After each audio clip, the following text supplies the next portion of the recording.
कर्मचाऱ्यांसाठी अतिशय महत्त्वाची बातमी आहे. तर कोणती बातमी महत्त्वाची आहे ती आता आपण पाहूया. सरकारने कर्मचाऱ्यांसाठी आणि पेन्शनधारकांसाठी एक महत्त्वाचे स्पष्टीकरण जारी केलं आहे. पेन्शन आणि पेन्शनधारक कल्याण विभागाने स्पष्ट सांगितले आहे की मुलीचं नाव कौटुंबिक पेन्शनच्या यादीतून कोणत्याही परिस्थितीत वगळले जाणार नाही. आता प्रत्येक सरकारी कर्मचारी किंवा पेन्शनधारकाने आपल्या कुटुंबातील सर्व सदस्यांची माहिती देणं बंधनकारक आहे, मग ते कौटुंबिक पेन्शनसाठी पात्र असोत किंवा नसोत.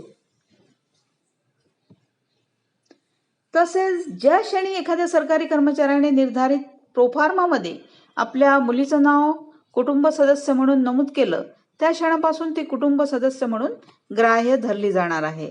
त्यामुळे मुलीचं नाव कुटुंब सदस्यांच्या यादीतून काढलं जाणार नाही.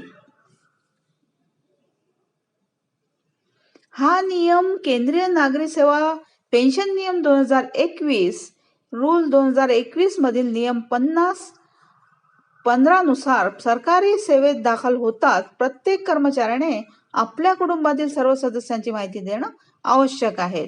यात पती पत्नी, मुले, पालक तसेच अपंग भाऊ बहिणींचाही समावेश होतो.